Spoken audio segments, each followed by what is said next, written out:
latest technologies in shale gas production, maybe our colleague from IHSR can define it, that there are latest technologies which don't consume much water or they don't consume water at all.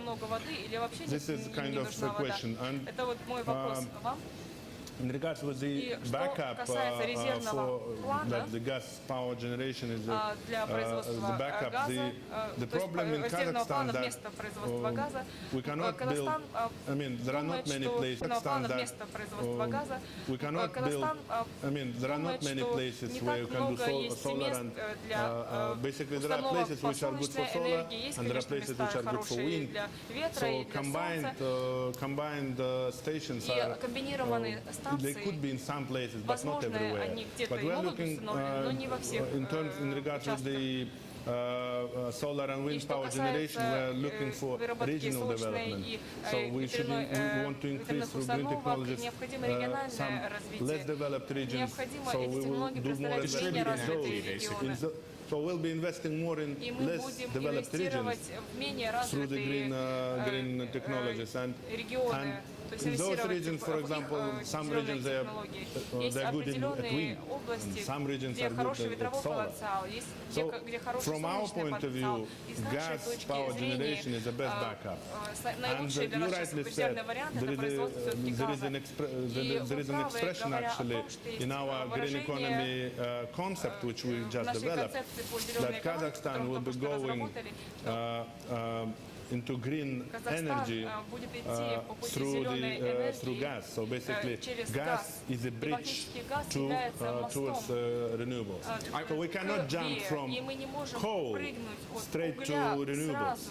It's impossible. So gas is a bridge, basically, because of the backup. And indeed, I just want to throw out two numbers that the Kazakh government has articulated. We talked earlier about the president's aspiration of 50% of the country's energy coming from renewables and nuclear by 2050. Just as an indication of what that glide path might look like, the aspiration is 1% by 2014 and 3% by 2020. Ultimately at 50% by 2050. So forgive me, but if we're looking at a piece of paper here, we're talking about like this and presumably like that, right? And the question is, I guess, how does this happen now? We're going to talk about, we have not a lot of time left, and I promise we're going to get to this question in the context of what the experience has been elsewhere. But I want, Matt, you've been quiet over there, and I want to bring you in on two questions quickly. One the minister talked about, which is, what's your sense of, and Ariel, I know you want to jump in, and Asad, I know you want to jump in too, but your sense of fracking technologies that are less environmentally problematic. But number two, your sense globally of the effect of the natural gas, the increase in natural gas production on renewables. To what extent have they been an enabler? To what extent have they been an impeder? Let me sort of address the one question first. Typically, with all technologies, you drive to try and minimize whatever your most costliest element is. If it's water, you try to minimize water. If it's rare earth metals, you try and minimize that as well. And in some cases, in places in the United States, there has been problems with water. And in a lot of cases, it's not about the big overall balance. It's about moving the water right directly to the well. So you want to try and minimize that. And so there has been people that have experimented with doing it and so on. So it's not necessarily a game ender or anything like that. I think that one of the other things to keep in mind here is probably a person that probably would not be exactly popular to quote Mao. Let 1,000 flowers bloom. Given the fact that we're not quite sure how things are going to work out, let's move in all the kinds of directions. Let's don't foreclose any particular line of development, and we'll see how these different parts end up fitting together and complementing each other and so forth. And a lot of it has to do with something that you said, Ariel, which is let's free up the entrepreneurs and let them put this stuff together and sort of fit the stuff as well. I think that one of the other things as we think about the unconventional revolution, sort of what it means for Kazakhstan, I think there's two key things here. One is that factor of 4 that we drove prices down in the United States, well, that also means that globally the value of Kazakhstan's resources in the ground are a whole lot less than they were before, because the overall game has changed in terms of what those hydrocarbons are worth. The other key thing that's happened... And just, so what does that mean? What is the implication of that reduction in value of the portfolio? The traditional resource holders of the world in the Middle East, Russia, Kazakhstan, and so forth, the value of that resource is a lot less than it was before, because the places that didn't have the resources before, United States, China, and so forth, they now might have the ability to produce that stuff right in situ. No, but let me just, but what I'm asking is, let's assume that that's right. What does the fact of that reduction in value mean for what countries should and shouldn't do in terms of diversifying their energy system? Well, I think that clearly at the moment oil has a total cachet, oil has a much higher value. Конечно, у нефти имеет более высокую becoming like a стоимость. ubiquity. Where it's becoming increasingly common, found in a lot of places, and therefore it's probably something you don't want to develop for big-time exports. Но, скорее всего, газ не то, что можно разрабатывать очень усиленно для экспортеров. I think that the other key element that's happened in Еще terms один of ключевой элемент, который происходит сейчас в Казахстане, то, что the unconventional revolution in the United States has suddenly meant that a lot of these independent producers that were out searching all the world, looking for hydrocarbons in all которые kinds находятся по of всему миру и places, которые in искали углеводороды по всему difficult миру, places. в They can очень now come back home to труднодоступных the United местах States, сейчас могут вернуться invest in вновь домой в a США fairly и benign могут investment инвестировать environment, достаточно and make a decent небольшие return. суммы That means that и a lot очень of the быстро places in the world получить that возврат were по своим basically инвестициям. exploiting that extreme need of И these сейчас companies to существует basically find and discover сильная hydrocarbons, необходимость it means в that таких a lot of the компаниях, host countries are now going to find которые themselves искали where углеводороды по всему the миру. changes that they've done in terms of И те tax take изменения, and которые были investment concerns, so forth, they're no были longer competitive проделаны with в the области United States, налогообложения. because Сейчас, the United конечно, States будет kind of иметь sets очень the важное bar in terms влияние of where США. people are doing incrementally. And so that means that И это означает, companies что don't have to come to Kazakhstan, they can go to North Dakota могут and so не forth. приезжать в So I think Казахстан, that они that's могут also поехать в a Северную very Дакоту и fundamental другие thing to места. То think есть about in terms of what it means это for действительно Kazakhstan. очень So фундаментальные изменения, those two key которые elements будут there. иметь So последствия для I want Казахстана. to, everyone's jumping, jostling to get in here, which is Итак, great, but I want to сейчас steer this a little bit because there's one это thing замечательно, that но я we've бы not хотела really talked здесь much about, and that is, направить вас in всех fact, what the в то experience направление, has что мы been еще не both in обсудили. Kazakhstan and around the world in trying to ramp up renewable energy. And just to set this as a frame, it seems to me that analysts at CIRA and elsewhere have concluded that the cost of, for instance, wind and solar technology has come down dramatically in the last few years, that there are a precious few places in the world where, to the minister's point, I think some of those technologies are competitive with conventional technologies when the conditions are right, but that generally around the world those are still more expensive than conventional technologies. But what I want to ask specifically about is not so much the technologies, but the policies and financial mechanisms that are used to try to scale those technologies up. I think if you look around the world, there's a kind of a reset button being pressed in a lot of places. Throughout Europe, we talked about the feed-in tariff in Germany, Spain, Italy. China is going through a really interesting shift in policy on renewables. The United States is. A question about whether the policies that have been in effect to try to ramp up renewables thus far have been as efficient economically as they could be, whether they've generated as much bang for the buck as they could. And so I'll stop, but the question I have is, in that context, what is your view of what the history of the renewables push says about how effective it's been in scaling these technologies up, and what the lesson then is for a country like Kazakhstan, or for other countries, but Kazakhstan being at just the start of this. So who wants to jump in? Has it worked or has it not worked? In what way, let's be more specific, how could it have worked better? Anywhere, anyone, around the world. Siddharth, you want to jump in?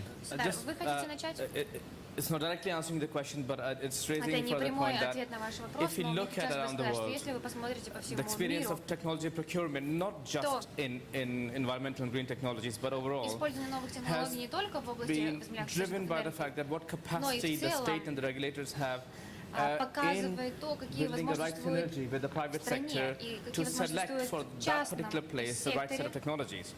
So для we have использования a number of новых options and видов so many технологий. У нас есть technologies are целый available. ряд Which one is good for you? вариантов. Is it the Какой one? вариант является более хорошим Is a для good вас? salesman comes in and sells you, Хорошо for ли, example, когда a train приходит продавец on Kazakh or Uzbek steppe, и which is продает perfectly вам made for Northern European Siemens climate? какую-то Will it землю work? в Казахстане Kazakhstan made a или very узбекской good decision границе, in finding и the right one for itself. эта земля Building хорошая, that capacity например, to select для right technology некоторых культур, которые производятся в for your Северной particular Европе. environment and your Будет ли economic это and хорошо? financial Будет ли system это хорошо для is вашей the key системы? thing. Будет ли Second это thing для is that вашей if the technology среды? can be, Второе. as you said, can Технология, it как be вы scaled говорите, to the particular purpose and will make the может right ли business она case to bring the right financial использоваться investment таким in. образом для того, For чтобы example, привлечь необходимые финансовые инвестиции? lesson from home. So in Например, Cambridge we have в developed for a number of Кембридже years мы a на протяжении whole многих лет portfolio of technologies развивали from plastic solar cells to различных superconducting things and so on and so on and so on. возобновляемых But these источников technologies are fantastic.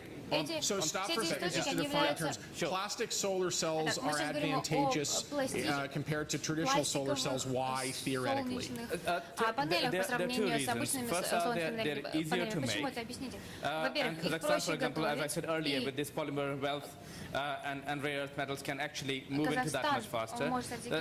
The other key thing is that looking at Kazakhstan, which is largely a rural Казахстан country является with в large land area, основном страной the traditional solar cells are simply heavy. They're made of metal and silicon. To retrofitting them into households is where real cost lies. Can people afford them? Can government subsidize that? So when you bring in something like a plastic solar cell, which is easier.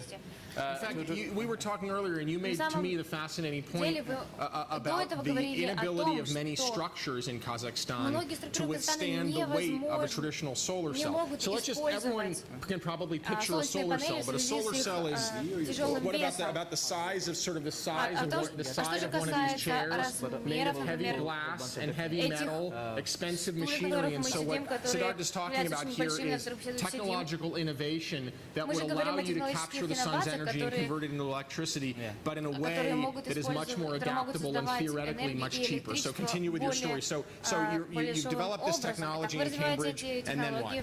Well, the plastic solar cells can be less efficient than the other ones. However, since they're lighter and simpler, you can make more of them. You can literally print them out and install them. The bottom line being that such a technology is entirely useless for UK or Northern Europe, although we have developed it. или So в Северной Европе there's no является investment, no абсолютно financial бесполезной. no Поэтому financial incentive to put more money and make it useful. But this is where countries like Kazakhstan come in. But the reality is you try to do this here, and it's not going very far, right? We need to. Well, we're discussing, and I'm hopeful, and not just Cambridge. Actually, there are German companies which are into this. We hold the IP, but the manufacturers can come from China, Germany, wherever else. The whole point being that these are unique technologies and unique procurement expertise inside the country to say, yes, not the proven solar one, I mean the silicon one, maybe we can try something new. So that's where innovation, the new development of new sort of expertise within the universities and industrial sector, and leading to a kind of a step change in how you can use these technologies. But not just the solar cells, they are in rare earth metals, they're in wind technologies and so on. So there's a whole portfolio of these. So the point is that the technology that we see today isn't necessarily the end game technologically. There's exactly. And the question is how you select it. What capacity you have to select what is good for you. So Ariel is going to jump out of his chair if I don't call him. And I just want Я думаю, что Ариэль хочет сейчас тоже поучаствовать. Сейчас упадет в стул, если я ему слова не дал. And that is that today both solar and wind are very exciting in the sense that the price per kilowatt is going down, the technology is developing. But there is a huge technological challenge. Just like we used to have a challenge with shale that we didn't know how to extract oil and gas from shale or tight oil. We don't know how to store energy that would generate Это касается и хранения энергии, как мы все это можем сделать. A fossil energy plant, a gas plant or a coal plant, you can produce energy as much as needed at the level that you need, and then, let's say at night you don't need as much, you reduce the production.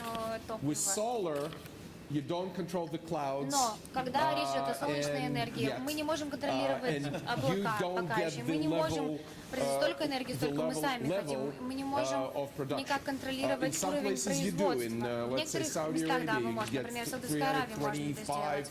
Days out of 365 that there's no clouds.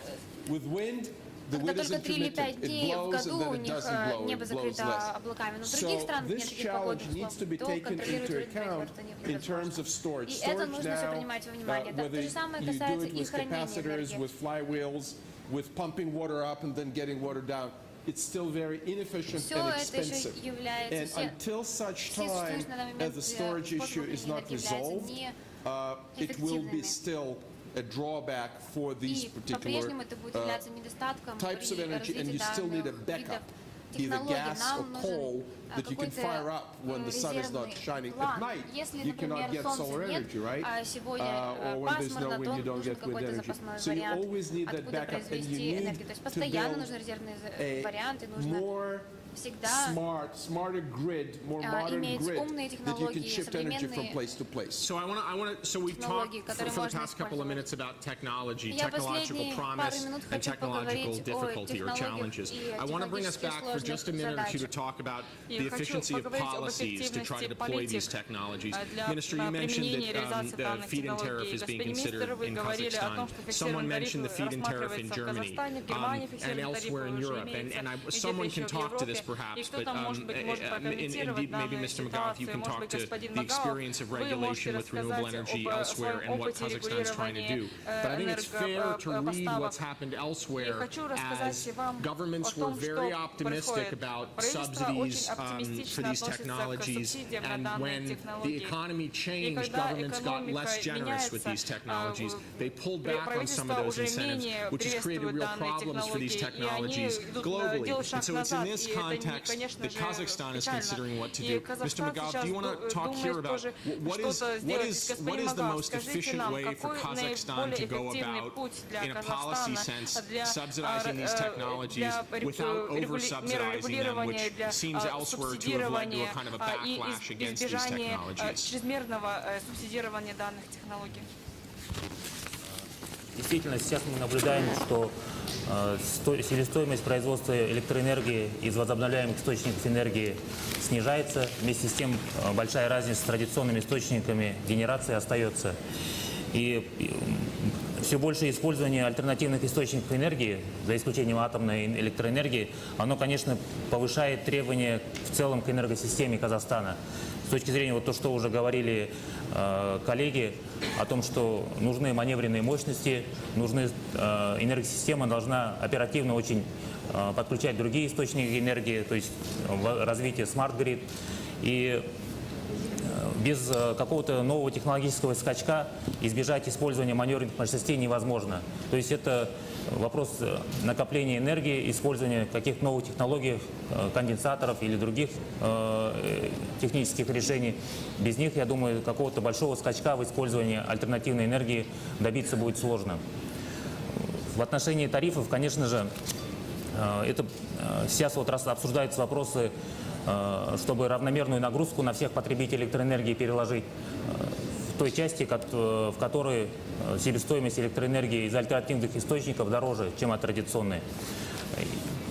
Я думаю, это при тех масштабах использования возобновляемых источников, это, я думаю, не такая большая нагрузка. Главное, чтобы мы в период, пока себестоимость производства электроэнергии из возобновляемых будет снижаться, в этот период Казахстан мог накопить необходимый технический опыт, мог бы решить вопросы регулирования, тарифообразования. Еще большая задача, мы в Казахстане должны создать рынок электрической мощности. То есть у нас создан рынок непосредственно самой электроэнергии, но рынок энергетической мощности до сих пор еще в стадии обсуждения и еще не заработал. Без него добиться того, чтобы на рынке присутствовали маневренные генерирующие мощности, добиться будет сложно.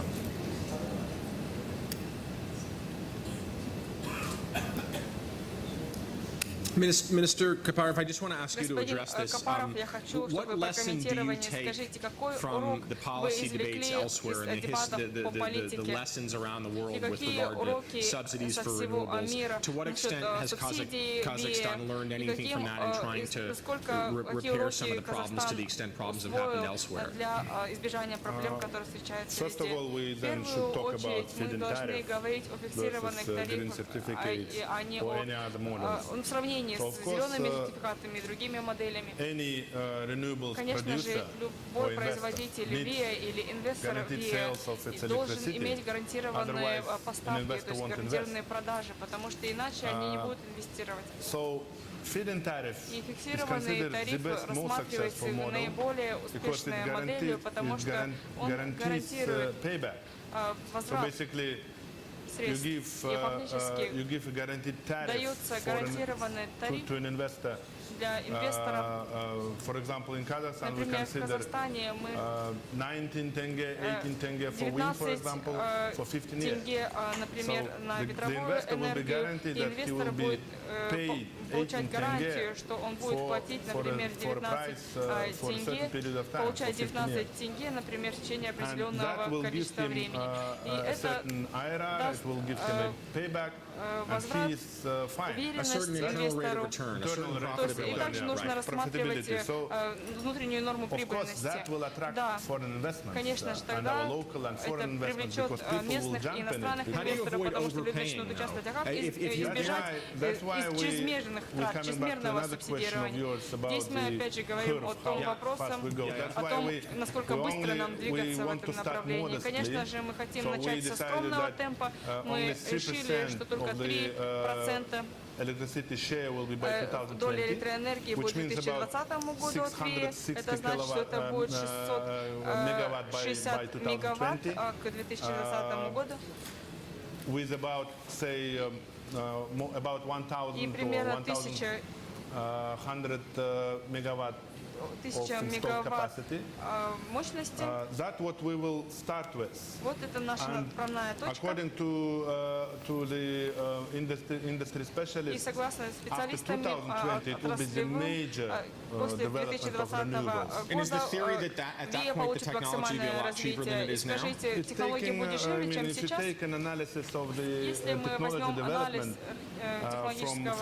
for the last 20-30 years, so that curve goes down and down. So basically the point where renewables will meet the price of the coal or gas power generation will be between 2020 and 2030 in Kazakhstan, somewhere in between that. Which means that the most investment and the most shift we should do then. And if today we have to give 17 tenge guaranteed, for example, for wind, or more than 30 tenge for solar, after 2020 it will be much cheaper. Maybe we don't need any feed-in tariff at all, because they will be installed automatically within the current price range. So that's, I'm going to stop you. We're going to open this up, but that's actually fascinating. It's an interesting, to the extent that people thought that this future energy discussion was a matter of flipping a switch and tomorrow everything's going to be powered by solar panels and wind turbines. What the minister's essentially outlined here is a very, very, very gradual path. And the plan is that at some point the technology will be such that you can ramp up that path. So I'm going to actually, I know everyone wants to jump in, but these guys, I have to tell you before we open this up that if no one raises their hand, I will feel like an utter failure here for the last hour. As will everyone up here, and you don't want that to happen. So please raise your hands. We have a good bit of time. Yes, if you could just stand up and maybe identify. I think there are microphones. Are there microphones? And do me, if you could identify yourself and organization or business, that would be great. And lastly, if there's a particular person you want to address the question to, thanks. My name is Miruet Nazarbayeva. I'm a graduate student at Johns Hopkins. My particular interest is in electric power sector. I'm sorry. My research interest is electric power sector. And when we talk about 50% substitution here, do we talk about electricity or do we talk about energy in general, because at the moment we cannot speak about renewables in transportation. We talk about electricity. Only electricity. So that's quite a substantial figure. So my question is, now we are talking about what has to be done, and only Dr. Cohen touched on the question of how that to be done. So my question is, talking about feed-in tariffs and other motivations is kind of putting a cart before the horse, because do we have enough infrastructure? Do we have human resources? Is our grid ready for integration with the new renewables? Do we work on improvement of the estimation of the loads? Are we ready for the smart grid? Okay, I'm going to stop you. That's it. Thank you. What are the practical steps that are done in order to bring this, to introduce this 50% Right. subsidy? So Kazakhstan passes the feed-in tariff. The subsidies are in place, and then what happens? Everyone holds their breath. And How are we going to introduce the feed-in tariffs if we don't have a connection? How are we going to what? How are we going to introduce the feed-in Reduce the feed-in tariffs? tariffs. Okay. Who wants to take this question? How to do the feed-in tariff if what? If we still don't have The industry. integration in place? Yes, we don't have an industry at all, so we are studying it. So it's almost zero. We just built the first solar power plant for 1 megawatt in Jambul region, and as well as 1.5 megawatt wind, 2 turbines also in Jambul region. That's all we have in Kazakhstan. But if we don't start doing something, it will never happen, right? So we should, through the feed-in tariff, we will attract investors, local and foreign investors, who will start creating the projects. And there are already pretty good number of investors who are willing to do that. And of course, they will then gradually will develop the expertise and local knowledge and local capacity which will be doing that. It's a good question, of course. We don't have industry at all. That's why we don't have skills, we don't have people, but they will come up as soon as we start the industry. For example, in Jambul region, these 2 projects, they already have some teams. There's already 10-20 guys who are doing that, they understand how to do that, so they're learning. So the more projects we do, and the 600 megawatts in 2020 will create already a pretty good knowledge of people in Kazakhstan competing with each other and having their specialists and teams and facilities, etc. So even the local production might come up. For example, we already have the Astana solar plant, which was developed by Kazatomprom company, which is producing solar panels already in Kazakhstan by the latest technologies. Solar factory. There are 50 or 100 people are working who are learning every day. So we already 50-100 людей, которые учатся каждый день, которые it will come up, it will rise immediately as soon as you have the industry. Как только у нас появится индустрия, мы будем развивать Oil industry, for example, we had some industry since Soviet times. Мы наблюдали ту же самую ситуацию. У нас, конечно, были некие остатки промышленности от советских времен, но как только мы начали развивать Кашаган, Карчаганак, то наша индустрия стала улучшаться и развиваться. Поэтому нужно начать с чего-то. Нужно толкать телегу, и тогда лошадь встанет перед телегой. Все-таки, значит, лошадь должна быть перед телегой, а не Yeah, you guys are jumping. Okay, jump on in. What I'm going to say is just a few things. It's a process, very clearly. То есть это процесс, пускай что это the cart is процесс. going to be in front of the horse, and sometimes the horse is going to Иногда be, будет лошадь перед телегой, а иногда телега будет впереди лошади.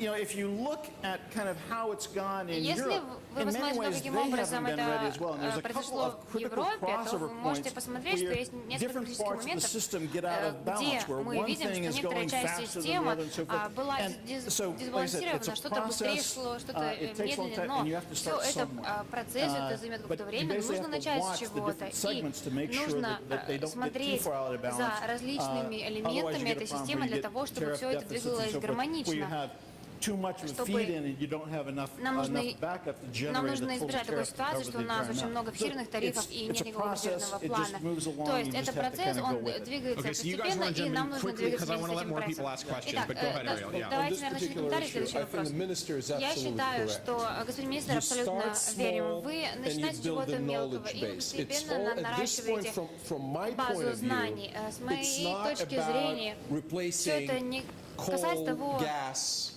не касается замены or нефти nuclear. или Well, Kazakhstan does not угля have или газа a generating reactor. But it's not about that. чем-то It is совершенно новым. В about Казахстане нет human capital that реактора, you're going to но develop for the 21st century. это некий проект, It's который это about некий технолог, который вы будете people who will be развивать в educated in 21 веке. Это те engineering, люди, in которых physics, вы будете in обучать economics of energy, в области and in инженерии, в management, области because these физики, are в области complex менеджмента, things. потому And что все the это очень example of сложный процесс. Spain И пример spending 7 Испании, billion которая euro a year тратит and 7 half of миллиардов евро the в country is год. bankrupt. Spain is seriously Испания, напомню вам, 25-30% unemployment, 40% unemployment among the youth. Do you really have the money to continue spending on the solar Вы понимаете, да, что это очень серьезная ситуация. Тем не менее, 7 миллиардов евро в год тратится на разработку солнечной энергии. То есть вы понимаете, да, что у Казахстана, в сравнении с случаем Испании, есть очень хорошие шансы. Нужно работать над регуляторной базой, нужно разрабатывать механизмы, и все вместе, мы надеемся, станет кейс-стадией, и не таким, как Испания, которая является неудачным примером, а станет успешным примером. И еще очень кратко я бы хотела сказать, что нам нужно подумать о производстве энергии полноценным образом. И нужно посмотреть, что у вас есть и что у вас нет. И я считаю, что то, что господин министр сказал, я верю в его слова. Нам нужно разрабатывать эту инфраструктуру, которой нет. Но надо определиться, какую именно инфраструктуру. У нас есть очень интересный урок из Ливана, который был абсолютно разрушен после гражданской войны. И не было даже толковой телекоммуникации, системы телекоммуникации. Тем не менее, они проложили первые кабели, они являлись первыми пионерами в области проведения кабельной телекоммуникации. То есть инновации возникают зачастую из ниоткуда, и нужно быть готовым к этому, нужно быть готовым переписать свое прошлое и использовать инновации сегодня и завтра. В некоторых случаях инновации дополняют друг друга, в некоторых случаях не заменяют что-то. Казахстан большая страна с небольшим населением. Поэтому то, что происходит в Испании, это может быть уроком, но не обязательно должно быть примером для Казахстана. Давайте, наверное, следующий вопрос. I've got a question. You have a question? Yes. У меня есть вопрос. My name is Janar Bayzitova. I work at university. I've got a question regarding nuclear power. As my interest is nuclear in Pepin nuclear power plant on the territory of Kazakhstan. So, as I understood, you considering new revolution, which you call shale gas revolution, it reminds me a little bit as nuclear power renaissance.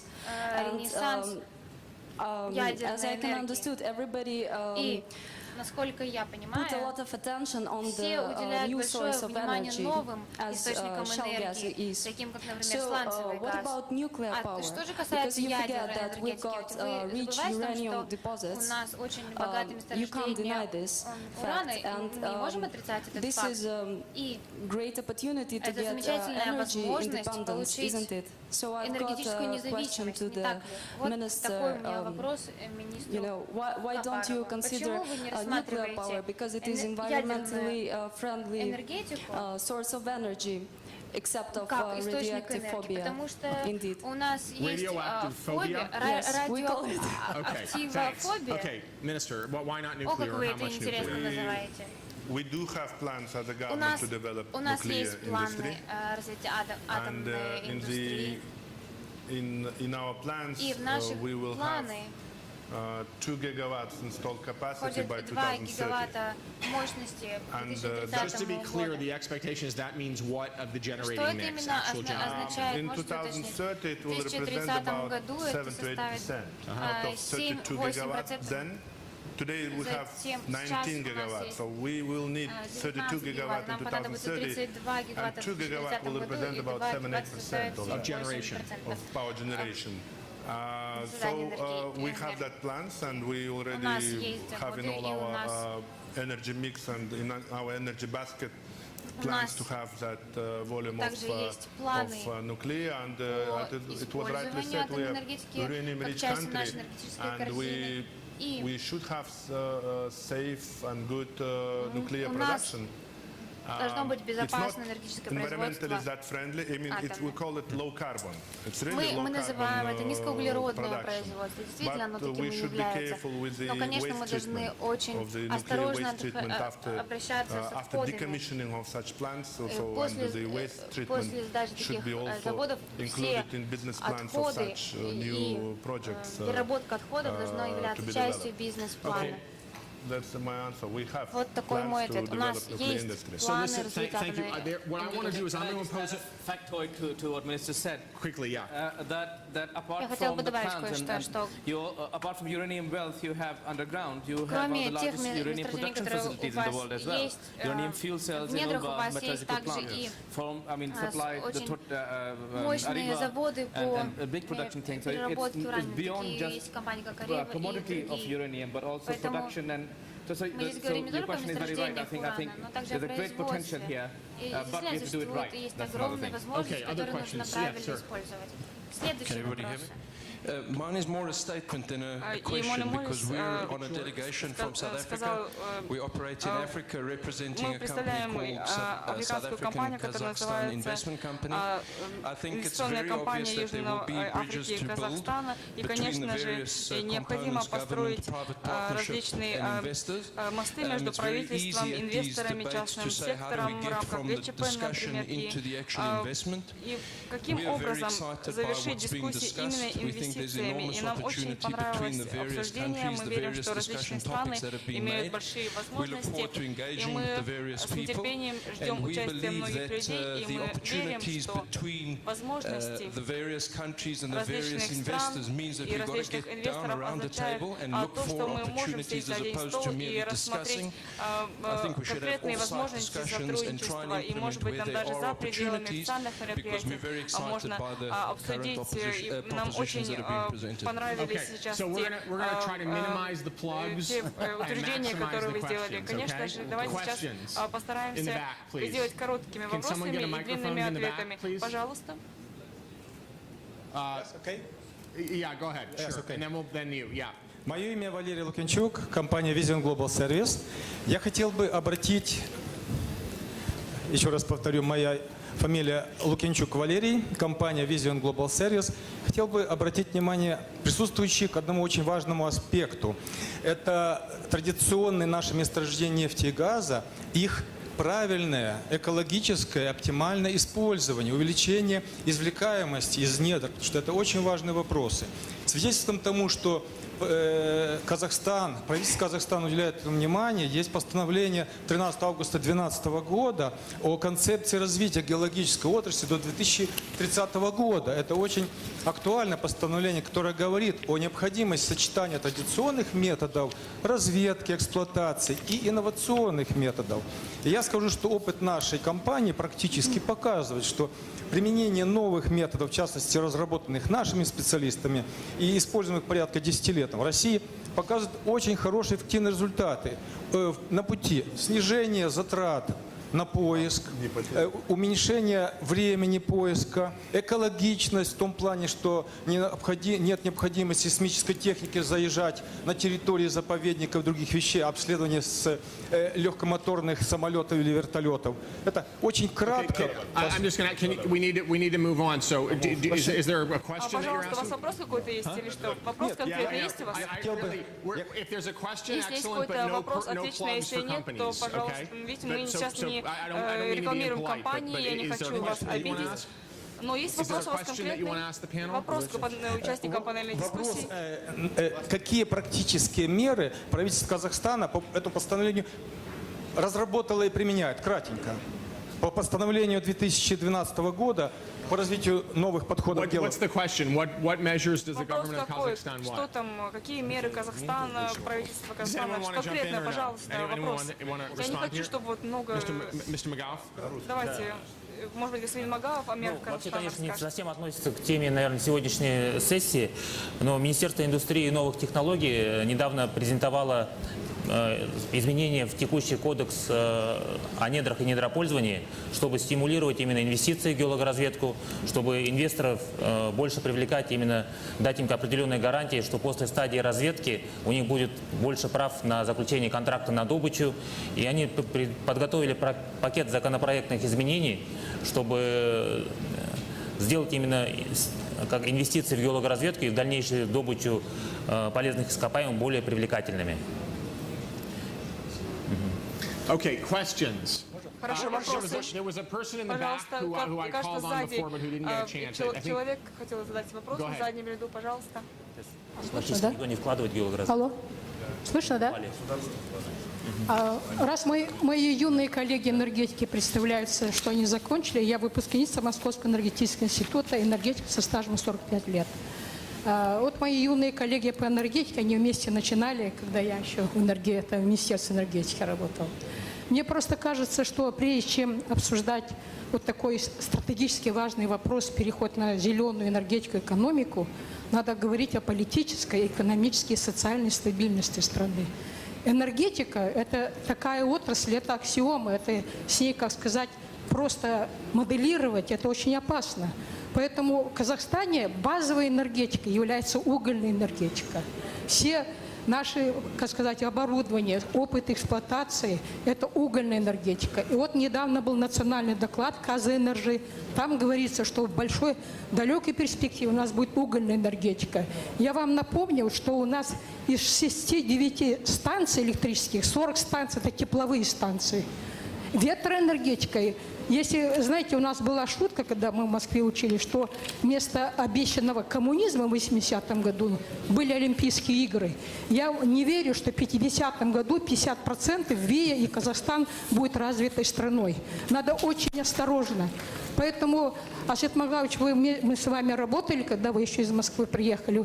Я просто хочу сказать, что есть такой критерий энергетическая безопасность, энергетическая надежность. Вот ветростанция, какая бы она ни была дешевая, она будет удаленной. Действительно, выпускница, она задала вопрос, какая инфраструктура, чтобы выдать 50% мощности. Стоит сети 500 киловольт должны быть. Это отдаленные районы будут. Поэтому, если даже нулевая стоимость этой ветростанции, ее нужно резервировать. Это называется резервы, горячий резерв. Все, поэтому мне кажется, когда рассуждается... Большое спасибо, я хочу вас остановить. Я рад слышать ваш вопрос, я думаю, мы поняли. Фактически вопрос заключается в том, реалистично ли это. 50% реальная ли цель или нет. Давайте я прокомментирую. У вас хороший вопрос. Вот, Казахстан, когда энергетическая система сегодняшняя наша планировалась, она планировалась в системе Советского Союза. То есть у Союза был большой госплан, и они говорят, вот давайте Казахстан будет угольная генерация, здесь мы то будем, здесь атомную будем ставить.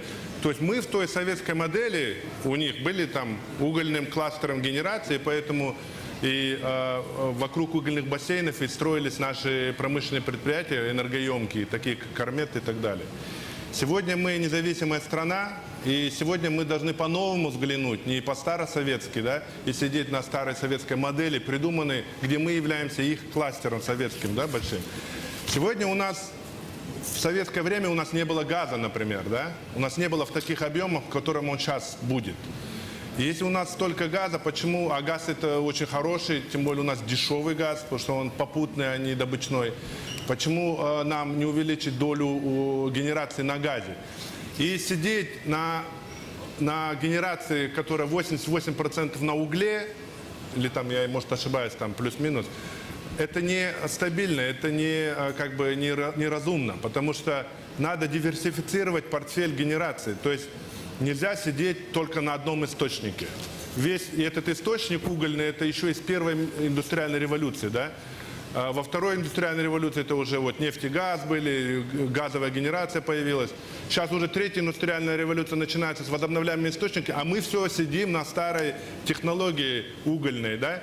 И весь мир движется в направлении диверсификации своего портфеля, да? А мы сидим на одной старой угольной генерации. Поэтому мы не говорим о том, что мы закроем нашу угольную промышленность. И мы вот в своих планах по зеленой экономике тоже расписали, что уголь останется базовой генерацией, и она останется главным источником энергии. Но нам нужно будет в ближайшие 20-30 лет 2 раза больше энергии производить, чем сегодня. Мы их опять на угле будем строить? Или мы подумаем о том, что мы будем дополнительные другие источники энергии вовлекать для того, чтобы у нас был сбалансированный портфель? Поэтому то, что мы рисуем в 50-м году, иметь 50% на альтернативных, но там же будет и уголь, там же будет и газ. Вот. Тем более наши угольные станции, они будут требовать модернизации и реконструкции в ближайшие 15-20 лет. Вот. И их надо будет уже на последние технологии переделывать. Да? Вот. Там будет много работы специалистам в угольной генерации, да? Перестроить все эти станции. Но наращивать дальше все на угле это неразумно, это не, в смысле, так никто не делает. То есть надо балансированный, диверсифицированный портфель. И когда вы будете развивать все остальные, и атомную чуть-чуть, и возобновляемые источники энергии, и газовую, газовая будет, в принципе, она будет по цене конкурентна против угля. Вот мы посчитали, что если взять новую угольную станцию против новой газовой станции, эта газовая станция очень даже конкурентна. То есть у нас в старой советской экономике не было в то время невозобновляемых источников энергии. И в Казахстане тогда не было газа. Теперь он появился. Но почему бы, если весь мир на газе делает генерацию энергии, почему и мы не должны делать? Поэтому нам надо размазать этот портфель и сделать его на всех источниках и играть на всех видах энергетических источников. I'm going to stop you. Thank you. Я хочу вас остановить. Спасибо. We have the problem here of 3 Есть у нас какая-то проблема, у нас буквально 3 минуты, и многие люди хотят задать вопросы, поэтому я хочу принять управленческое решение, поэтому 30 секунд на вопрос, пожалуйста. Even less. Даже меньше. I mean, I made all the points. I think Я уже сказал все, что хотел сказать. И уже 2 человек задали вопросы. Idea of Но в aligning целом идея policy, взаимоувязывания политики, стабильности к энергетическому экономическому планированию, необходимо, чтобы кто-то это делал. И сейчас мы находимся в том процессе, когда мы видим, что казахстанская сторона очень хорошо двигается, у нас представители Министерства экономики, индустрии, они работают вместе. И теперь нам нужно понять, что такое политика. Мы видели частью документа, это комплексное видение, и завтра мы об этом еще услышим. Если у вас, например, самый интересный вопрос в комнате, поднимите руку, потому что вы последний человек, кто задает вопрос. И мужчина хотел задать вопрос, пожалуйста, вот здесь я показываю на вас рукой. Hello. My name is Serik Orazgaliev. Меня зовут Серик Оразгалиев. Я являюсь аспирантом. I'm a doctoral student at the University of Я Cambridge, пишу докторскую диссертацию в Кембриджском университете, и я пишу об энергетической политике Казахстана, и я хочу господину Аралу Коэну задать свой вопрос. Вы говорили о вопросе хранения хранилищ. Вы говорили о вопросе хранения. Хотите ли вы рассмотреть еще один вопрос? Это коммерческие перспективы устойчивой энергетики. Потому что есть широкое мнение, что устойчивое развитие – это та отрасль, которая очень зависит от субсидий государства и усилий экологов.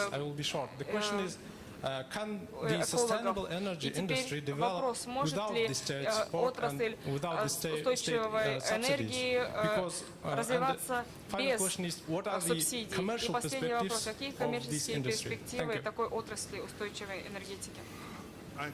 Did anyone not hear the question?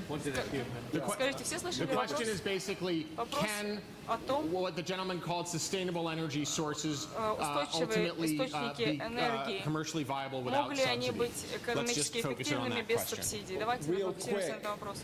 И очень быстро, я думаю, что этот вопрос исходит, поднимается и в развитых странах, и Казахстан объявил, что Казахстан хочет стать страной-членом ОЭСР, что эта страна хочет стать страной первого класса. И для этого необходимы, конечно, затраты. И мы уже 1,5 часа говорили о том, что нужно платить дополнительные затраты, чтобы иметь чистую энергию, новую энергию и надеяться, что цена на киловатт или на миллиард кубов будет падать, и что цена на уголь и на газ, неважно что, продолжит находиться на том же уровне и не будет быстро двигаться вперед или назад, вверх или вниз. И необходимо равновесие между ископаемым топливом и био. И необходимо политическое решение, экономическое решение. Я хочу сказать, не станьте банкротом, пытаясь сразу принимать большой объем ВИА, нужно где-то быть посередине. Я хочу здесь вмешаться, мы уже превысили свое лимит времени, необходимо нам сказать, хочу задать каждому из вас вопрос. Минуту подумайте об вопросе, и потом спрошу аудитории. Вопрос следующий. How will an energy shift of the sort that we're talking about affect regular people? О котором мы говорим, повлияет на обычных людей? Каким образом повлияет на поведение в экономическом аспекте, экологического действия, какое будет на обычных людей? И каким образом это все повлияет на среднего человека, например, в следующие 10 лет? Подумайте буквально секунду об этом. Я в самом начале задала вопрос. У нас нет времени для вопроса, только я задала вопрос. This energy shift, И future почему этот energy as it's being called энергетический here, сдвиг, is it going to affect you энергия in your будущего, lifetime? And we were at about 60-40, повлияет 60 ли yes, это на 40 вашу no. конкретную So жизнь? let's Нам сейчас redo the 30-40, question. If you допустим, лет, think да? И that this если kind of вы an energy думаете, shift is что going to такой affect you in a material way энергетический during сдвиг your повлияет на вас lifetime, raise your материально в hand. течение вашей жизни, поднимите, пожалуйста, руку. Hi, raise your hand high. Пожалуйста, поднимите высоко руку, если Okay, это and повлияет if на you think вашу it will жизнь в not, материальном raise your аспекте. hand. Если думаете, что нет, поднимите тоже руку. So this has been a persuasively optimistic очень crowd, I guess, оптимистически except that I think a lot of people aren't raising their настроенные hands. люди, и многие люди So let's вообще do не it once поднимают more. руки. Yes, Давайте raise еще your раз. hand. Да, если повлияет на вас, поднимите руку. No, raise your hand. Нет, поднимите руку.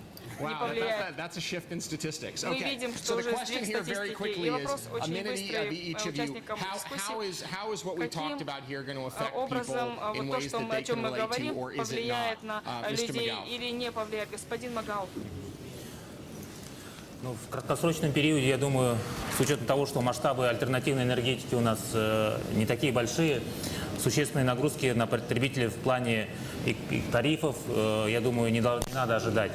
Долгосрочный, опять же, что мы понимаем под зеленой экономикой? Это не обязательно развитие возобновляемых источников или альтернативной энергетики, это в том числе и применение технологий энергосберегающих, технологий по энергоэффективности,